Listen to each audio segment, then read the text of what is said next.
E tivemos um domingo de alta para o Bitcoin, para as criptomoedas, mas será que essa alta vai se sustentar ao longo dessa semana? É disso que eu vou falar nesse vídeo, vou estar atualizando a análise gráfica do Bitcoin, vou estar comentando sobre os eventos macroeconômicos que podem balançar o mercado nesta semana. Inclusive temos o mercado americano subindo também, os futuros nessa noite, vou falar disso, vou explicar o que está acontecendo, o que está por trás de toda essa alta no mercado, tanto de criptomoedas quanto americano. Também vou estar atualizando a análise de sentimento do Bitcoin, a análise dos gráficos das principais criptomoedas do mercado.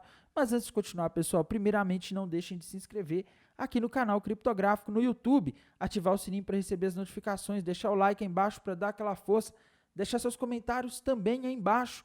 Se vocês ainda não seguem o nosso canal no Telegram, não deixem de seguir, pois lá a gente manda as notícias em primeira mão assim que as coisas acontecem, quando tem notícias relevantes sobre o mercado de criptomoedas. O link vai estar fixado no topo dos comentários, vai ser o primeiro comentário desse vídeo.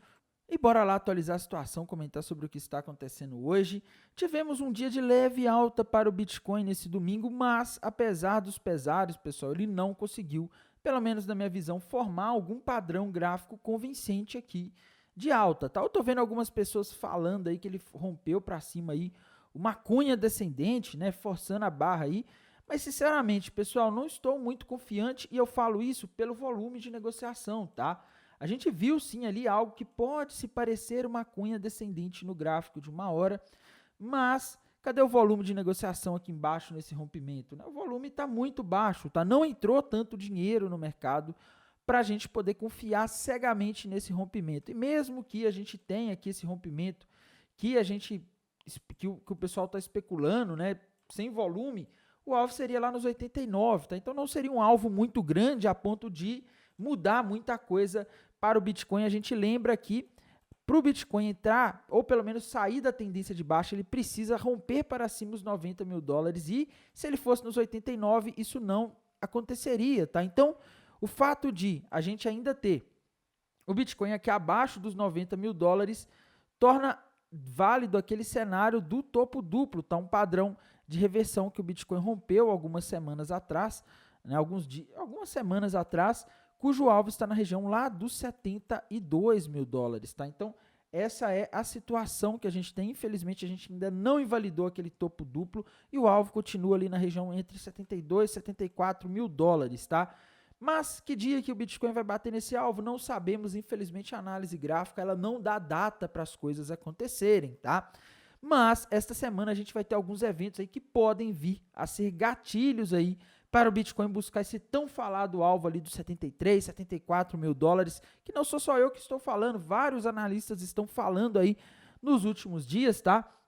Vou falar aí do evento que pode ser gatilho dependendo do desfecho. A gente vai ter alguns eventos nessa semana que podem ser decisivos, tá? E, pessoal, a gente não pode deixar de olhar para o que está acontecendo no mercado americano, né? Nesta noite, o mercado americano abriu aí em alta, tá? Ele já abriu aí com um pulo, né, na seção do mercado asiático. Isso aqui é o mercado de futuros do SP500, tá? Ele já abriu ali com gap de alta, né? Algumas pessoas dizem que ele pode fechar esse gap amanhã, mas a razão por trás dessa alta, pessoal, aparentemente são algumas especulações de que o Trump ele pode excluir alguns países das tarifas recíprocas que ele propôs aí, que ele disse que vai começar a valer no dia 2 de abril, tá? O Trump ele disse que planeja a próxima onda de tarifas no dia 2 de abril. Então, daqui a alguns dias, né, para ser mais específico aqui, daqui a uma semana, na terça-feira da outra semana, sem ser esta semana, a outra semana, semana que vem, a gente vai ter aí o Trump anunciando mais uma onda de tarifas, tá? E os investidores estão especulando que ele pode excluir alguns países dessas tarifas, e isso animou o mercado, tá? Tainan, como assim, né? Ele tá falando que vai anunciar tarifas, já colocou até a data e o mercado tá animado? Sim, porque ele disse que vai excluir alguns países, ou pelo menos está havendo especulação de que eles podem excluir alguns países aí dessas tarifas recíprocas, tá? Não sabemos, mas fato é que se, por exemplo, ele excluísse aí a maior parte dos países, né, sei lá, países da União Europeia, países que são aliados, o mercado já poderia ficar um pouco mais aliviado, porque aí a gente estaria tendo uma política de guerra comercial menos agressiva do que o mercado esperava, tá? Não que não seja ruim, pessoal, as tarifas elas são ruins, mas se elas atingirem menos países do que o mercado espera, a expectativa de que haja inflação, uma inflação mais forte nos Estados Unidos nos próximos meses em função das tarifas diminui um pouco, tá? Então, por isso aí que o mercado está subindo. Agora, se ele vai sustentar, vai depender muito dos eventos que nós vamos ter nos próximos dias. Amanhã, pessoal, às 10h45 da manhã, vamos ter o PMI industrial dos Estados Unidos do setor de março. Às 10h45 também vamos ter o PMI do setor de serviços. E, particularmente, eu não acho que esses dados aqui são os mais importantes do mundo, tá? Porque geralmente o PMI medido pelo ISM ele é levado mais a sério pelo mercado do que esses PMIs aqui que não são medidos pelo ISM. Então, de qualquer forma, amanhã às 10h45 o mercado vai estar de olho. Se algum desses dados aqui vier abaixo de 50, o mercado pode se assustar, o mercado pode voltar a falar em recessão nos Estados Unidos. Então, a gente tem que ficar de olho nisso aqui, esses PMIs não podem vir abaixo de 50, o esperado para o PMI industrial é 51,9 e para o PMI do setor de serviços 51,2, tá? PMI estando acima de 50 ainda mostra uma expansão na atividade. Se eles vierem abaixo já é um pouquinho ruim, tá? E, meus amigos, essa semana vai ser aí bem recheada de dados, tá? Terça-feira a gente vai ter um dado que é muito importante nesse momento, que é a confiança do consumidor dos Estados Unidos referente ao mês de março. Esse dado de confiança do consumidor, pessoal, ele é importante nesse momento porque a gente tem tido sinais de desaceleração da economia americana e os mercados estão temendo aí a possibilidade de uma recessão. E a confiança do consumidor ela é muito importante para você saber se você está entrando numa recessão ou não, porque um dos sintomas da recessão, né, ou uma das causas da recessão é as pessoas passarem a comprar menos. Daí, se os consumidores estão menos confiantes, eles tendem a comprar menos. Então, o mercado vai estar ansioso por esse dado de terça-feira. Eu diria que é um dos dados mais importantes da semana. Tá? A gente também vai ter venda de casas novas na terça-feira, no mesmo horário da confiança do consumidor, às 11 horas da manhã. Quarta-feira não temos nada de relevante em termos de dados macroeconômicos dos Estados Unidos.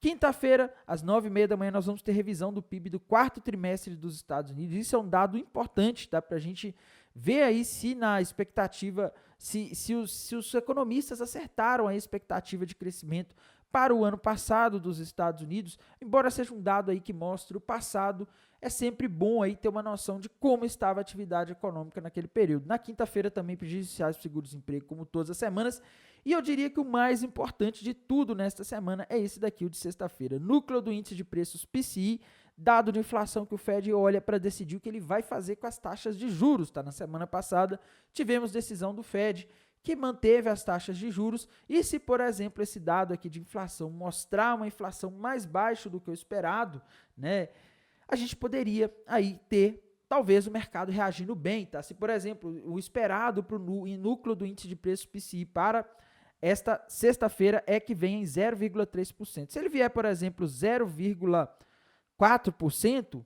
o mercado pode se assustar, a gente pode ver uma queda, porque os investidores podem começar a temer o cenário de estagflação, então o cenário em que a gente tem a economia enfraquecendo e ao mesmo tempo inflação, mas por um outro lado, se ele vier igual 0,3 ou abaixo de 0,3, o mercado pode comemorar. Se vier abaixo, é muito bom, porque indica que a inflação está caindo mais rápido e pode reacender no mercado a esperança de mais um corte de juros. Neste ano de 2025, o mercado está precificando que o Fed fará 2 cortes de juros nesse ano de 2025. Se a gente tivesse dado de inflação melhor do que o esperado, o mercado pode começar a discutir 3, o que significaria uma alta. Então, sexta-feira, 28 de março, às 9h30 da manhã, vai ser um momento muito importante para os mercados. É bom estar de olho no que vai estar acontecendo, tá, no mercado nesse momento. E, meus amigos, em termos de dados macroeconômicos, é isso. Essa semana é a semana da inflação. Em termos de análise de sentimento, pessoal, a gente tem aqui o long short ratio caindo aí nesse domingo, né, mostrando uma proporção cada vez maior de pessoas apostando na queda, ao mesmo tempo em que o open interest tem subido. Tá? Ou seja, durante esse domingo o pessoal estava shortando, apostando na queda do Bitcoin cada vez mais e o Bitcoin subindo ali para liquidar esse pessoal. Mas ao mesmo tempo a gente também teve uma subida da taxa de funding. Tá? Então fica um cenário aí meio confuso, né, porque a taxa de funding subindo, o long short ratio caindo e o open interest subindo, né? Quem que tá certo nessa história? Eu confio mais no long short ratio do que na taxa de funding, tá? De qualquer forma, pessoal, o que eu vejo aqui ainda é um cenário que, em tese, olhando só o TRDR, indicaria alta, tá? Em termos de mapa de calor de liquidação, pessoal, a gente vê que o Bitcoin ele foi liquidando hoje aí ao longo desse domingo. O pessoal que estava apostando aqui na queda, né? A galera apostando que o Bitcoin iria cair, né?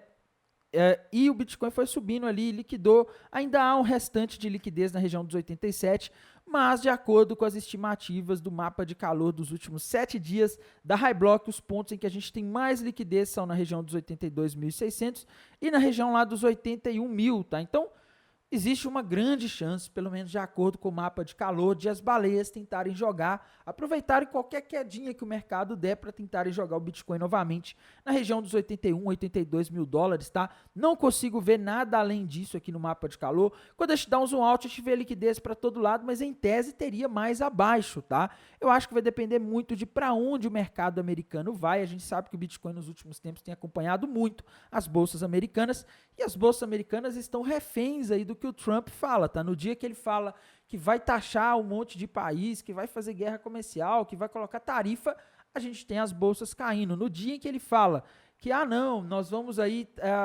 suspender tarifas, vamos adiar tarifas, o mercado sobe. Então a gente fica nesse jogo aí de põe tarifa, tira tarifa. E, pessoal, não podemos deixar de olhar a situação das principais altcoins do mercado, tá?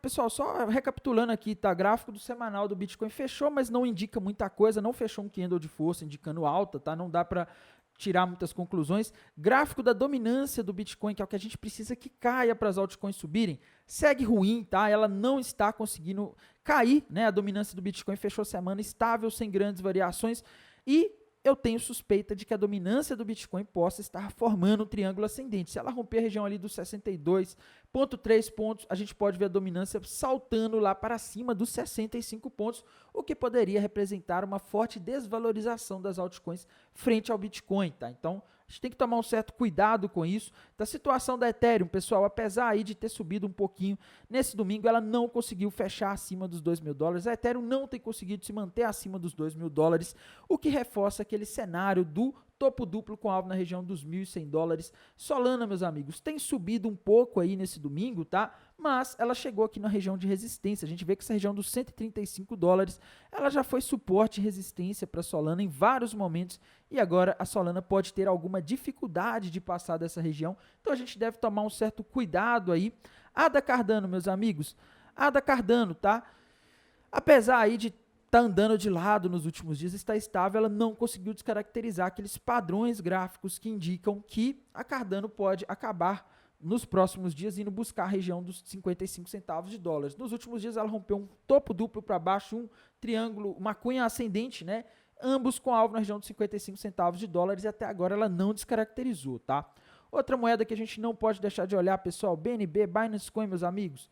Binance Coin parecia estar fazendo um ombro, cabeça, ombro invertido ali, mas sinceramente não estou botando fé, tá andando de lado demais, tá? E a Binance Coin tem essa característica no gráfico de ficar sempre andando de lado, né? Então, eu sinceramente, para mim a Binance Coin tá andando de lado, não consigo ver um padrão aqui muito convincente, tá? XRP, meus amigos, andou subindo aí nesse domingo também, né? Nos últimos dias tivemos notícias boas para XRP, mas é difícil aqui de a gente ver algum padrão de gráfico consistente, tá? A gente pode forçar a barra aqui e falar que ela rompeu para cima nas últimas horas, aí, nos últimos dias, um fundo duplo, né? Um padrão que normalmente indica a reversão de uma tendência de baixa aqui no gráfico de uma hora para uma tendência de alta, tá? Mas o alvo desse fundo duplo não é tão longe, tá? O alvo estaria na região dos 2,50, agora está 2,42, então não teria aí um potencial trade muito bom para fazer na XRP, na minha visão, tá? Então ela tende a seguir estável aí. Dogecoin, meus amigos, gráfico da Dogecoin aqui tá muito lateral também, ela não sai dessa região dos 17, 18, 16 centavos, tá? Então não consigo aqui ver um padrão, um sinal de mudança muito claro para Dogecoin.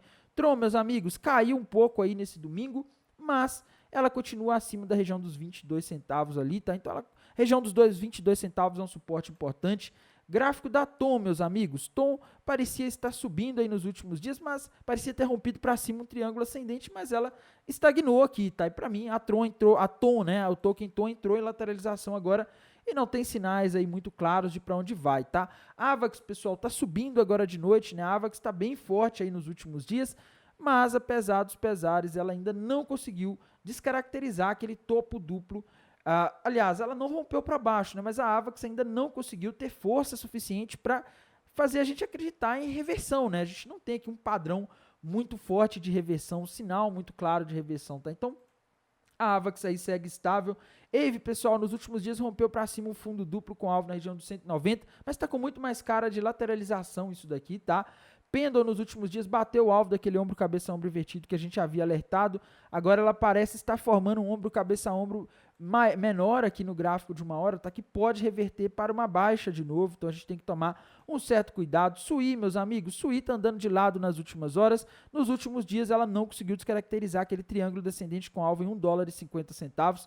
NIR subiu aí nesse domingo, subiu nas últimas horas, mas ela não conseguiu descaracterizar aquele topo duplo, né, com alvo ali na região de 95 centavos de dólares. Então o que a gente vê aqui é que, no geral, a gente teve aí um domingo aí de alta aí por causa dessas notícias aí, dessas especulações de que o Donald Trump pode ali pegar mais leve na guerra comercial, mas a gente não teve nada de concreto e é durante a semana que a gente vai ver aí como as coisas vão ficar. Essa semana pode ser tensa, lembrando que o mercado americano, ele entrou em tendência de baixa, tá? Uma outra moeda aí que eu não posso deixar de falar, Chainlink, viu, pessoal? Chainlink graficamente está andando de lado também, tá sem grandes novidades. E no mais, irei mantendo vocês atualizados aqui pelo canal do YouTube, lá pelo canal do Telegram. Desejo a todos uma excelente semana e bom descanso, uma boa semana, né? Não um bom descanso. Até mais, tchau, tchau.